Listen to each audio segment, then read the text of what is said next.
Sveiki, šito video pristatysiu, kaip naudoti AutoMapper, būtent konsolė aplikacijai. Tai ką pirmiausia reikia, turime projektą AutoMapper Example ir prisidedame paketą AutoMapper Browse, įsirašom AutoMapper. Ir tiesiog įsidėgiam AutoMapper. Versija tikriausiai nėra labai svarbu, naujausia, beje, projektas yra .NET 8, įsidėgiam.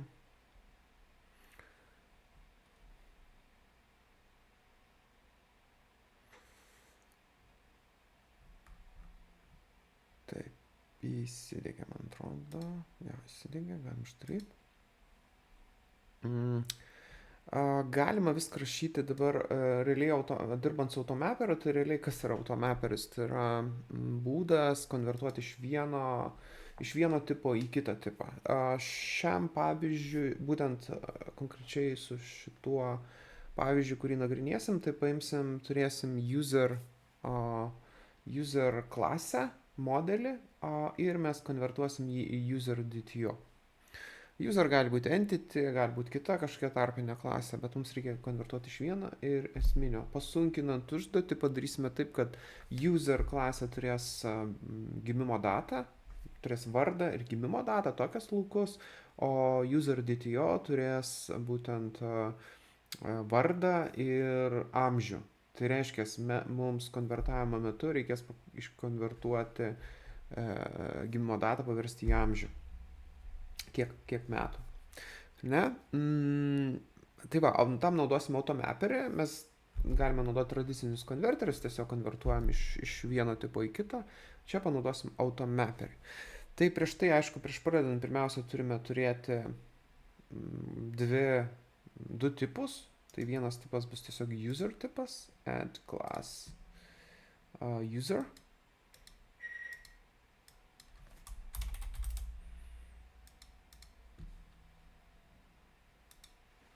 Tai class user ir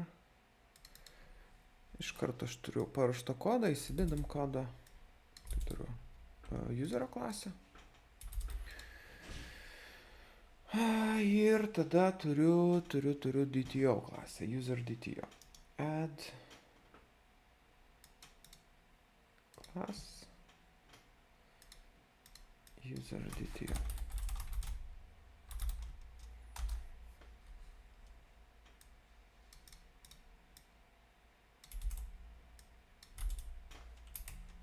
Taip, tai atkreipkite dėmesį, user klasė turi name birthday, datetime tipas, o user DTO turi name age.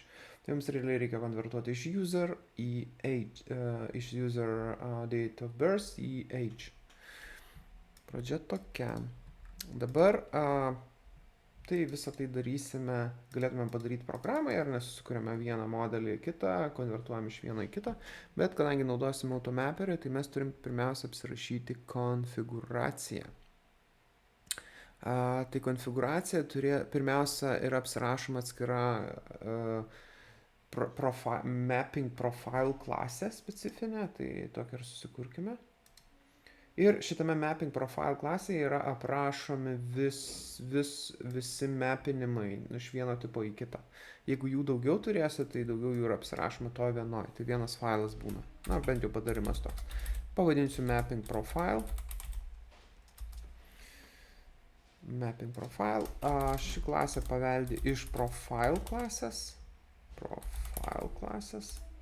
Atkreipkite dėmesį, profile klasė priklauso AutoMapper, mūsų įdiegtam paketui. Tai bus public. Matot, nieko nereikia implementuoti. Tai yra standartinis metodas create map. Taip, create map. Ir čia mums reikės... netiesiai čia atsiprašau. Turim konstruktorių. Konstruktorių apsirašom konstruktoriuje. Ir konstruktoriuje yra metodas naudojamas create map. Va, yra metodas. Ir čia create map yra generalizuotas metodas. Čia nurodom iš kokio tipo į kokį verčiam. User į user DTO. į user DTO. Ir skliaustukai išsidaro. Tai čia apsirašo tik tais iš ko į ką konvertuosim profiliai. Tai, ta prasme, čia mes galim pridėti daugiau konvertuojamų. Ta prasme, galima čia lygiai taip pat įsidėti, apsirašyti kažkur tai ir įsidėti ir atvirkštinį. Pavyzdžiui, iš user DTO į user ir atvirkščiai. Tai galima ir šitaip, bet mes apsiribosim tik tais iš user į user DTO. Taip, toliau mums reikalingas yra konfiguracija. Konfiguracija, taip. Konfiguracija apsirašoma. Taip, apsirašo konfiguracija ir čia mes dar grįšim, nes čia reikės konvertavimą, aišku, įdėti. Čia, ta prasme, tokį galima rašyti, jeigu, ta prasme, 1:1 konvertuojasi tipai. Ta prasme, jeigu yra viename name ir kitame name, tai mums čia name pakonvertuos, galėsim šitą ir ištestuoti, bet dabar vis tiek reikia pasirašyti konfiguraciją, bet prie šitą dar grįšim. Add class ir pavadinsim automapper config. Automapper config.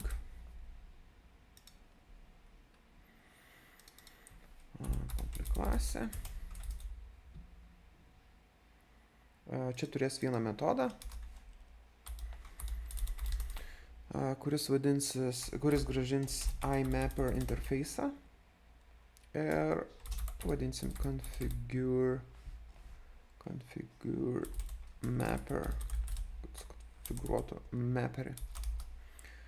Ir čia mes turėsime mapper configuration.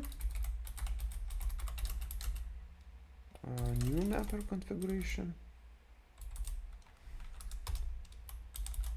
Čia naudojam lambda išraišką, config. Figūrinis kliaustai atsidaro, užsidaro, nuo eilutė.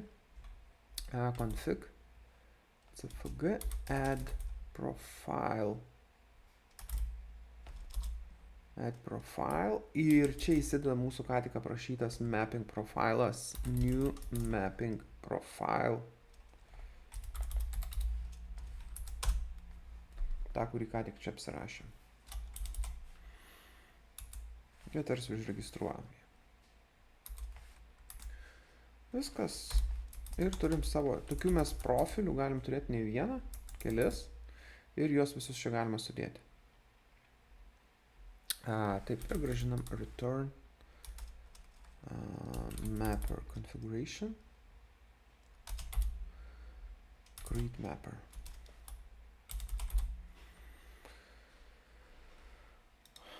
Išnaikinam, ko nereikia. Viskas, visa konfiguracija. Dabar galim ištestuoti, dar pilnai nebaigėm, bet galim ištestuoti jau pagrindiniam programai.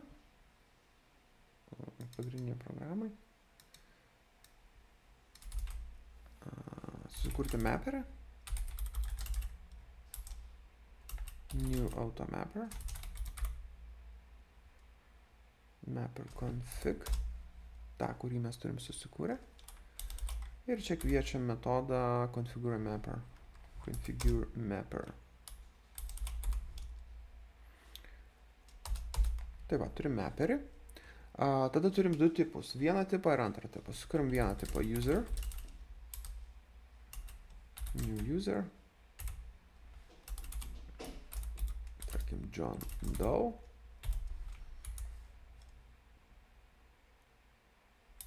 Ir birthday. New date time.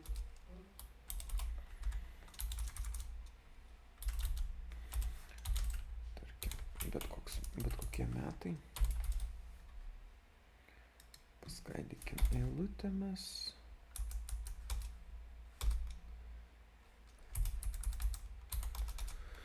Taip, turime userį ir mes norėsime jį pakonvertuoti į DTO. Tai į DTO konvertuosis taip. Turim user DTO lygo mapper map, sumapinam ir pasakom, į ką konvertuojam, į user DTO. O čia ką paduosim? Čia paduosim user. Ir galim visą tai išvesti į konsolę. Konsolę write line. Tai tikrai ne user DTO. Konvertavimas baigtas.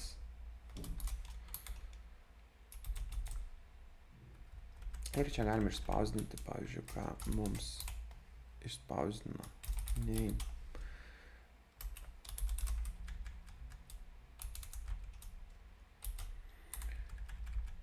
Tai bus user DTO. Pažiūrim, ar išspausdins user DTO name, age, user DTO age.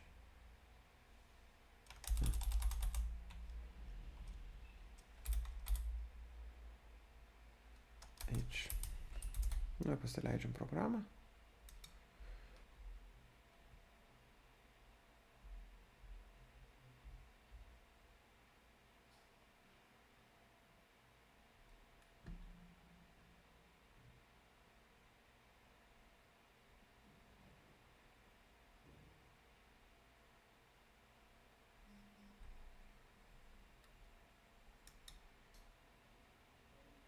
Nu, va, pasileido ir matote, konvertavimas baigtas, vardas DTO tapo John Doe, automatiškai pakonvertavo, nesutapo tipai name, o tuo tarpu user buvo birthday, o šitas nepakonvertavo, age nepakonvertavo ir int, kadangi age buvo int tipas, paliko defaultinį 0, tai nepakonvertavo. Dabar padarysime, kad pakonvertuotų. Tai reiškia, mūsų automapper konfigė, atsiprašau, profilyje, turime įdėti papildomą konfigūravimą.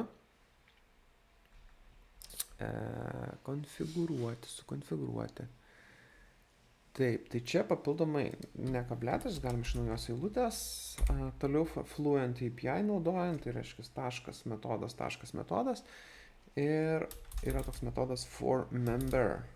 Čia yra daug įvairių metodų, bet aš pačius basicus parodysiu, toliau galėsite gilintis kažką kitą. Ir tada čia nurodomas lambda išraiška dest. Čia būtent nurodomi tų, kurių mes negalim pakonvertuoti viens prie vieno. Pavyzdžiui, skiriasi vienoj savybės pavadinimas. Jeigu skiriasi, tai būtent forMember mes apsirašom, iš ko į ką konvertuojam. Taip, čia mes pasakom dest age, tai destination tipas, destination į user DTO tipą, destination age, kablelis. Dabar kaip jis užsetinamas, po kablelio prašom, iš kur jis paimamas. Mes čia galim tiesiog parašyti skaičių 10 ir tarkim užsetins 10. Atsiprašau, ne taip reikėtų užrašyti, o reikėtų opt option arba bet kaip origin galima naudoti, pavyzdžiui, skaičius 10.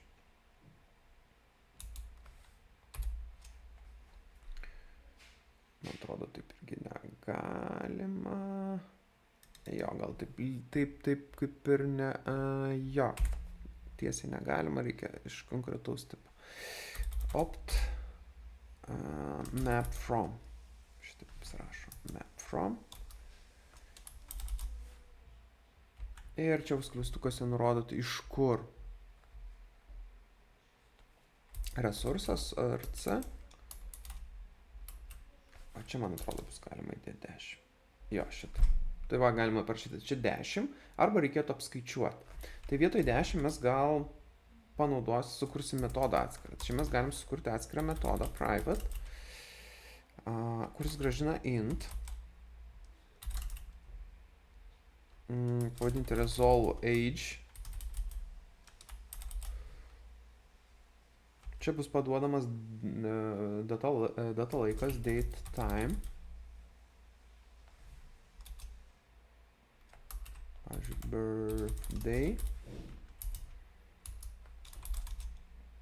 Nu, ir čia atlikus skaičiavimus mes gražinsime, tarkim, tą patį 10. Ir tokiu būdu mes tada galim vietoj to 10, čia panaudoti resolve age.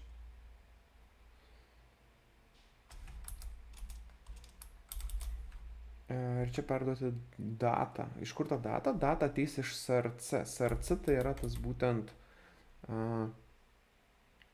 resursas user. Tai user, src resursas turi matot birthday. Iš kur jis žino? Todėl, kad resursas šiuo atveju yra user, destination yra user DTO. Tai kairiai pusėje apsirašo destination, dešiniai pusėje apsirašo resursas, source, origin. Ir čia mes galim naudoti metodą. Ir jis apskaičiuos. Čia šiuo atveju parašau tiesiai 10, bet galiu paskaičiuoti. Bet galim jau patestuoti. Paleidžiu. Ir štai turime vardą ir amžių 10. Dabar reikia tik paskaičiuoti teisingai amžių.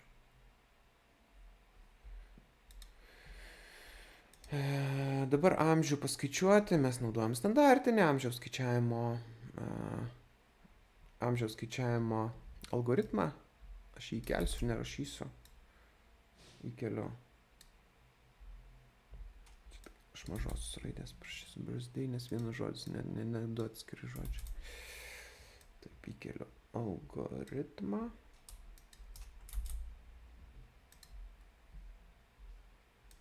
Standartinis algoritmas, kurį galite išsigūglinti. Arba čia GPT paklausti.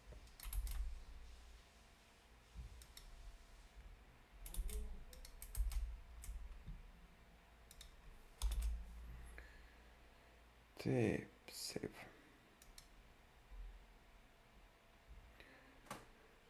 Ir viskas, jis paskaičiuos amžių. Resolve date, return age ir čia returnins ir settings. Tai vėl paleidžiu. Štai ir paskaičiavo amžius 25 metai nuo 99 metų sausio 1 dienos, tai jau būtų 25 metai. Tai va visas konvertavimas. Apibendrinant, ką pabrėšiu, tai pirmiausia turi būti įsidiegtas Nugget Packages Automapper, tada turi būti sukurtas profilis.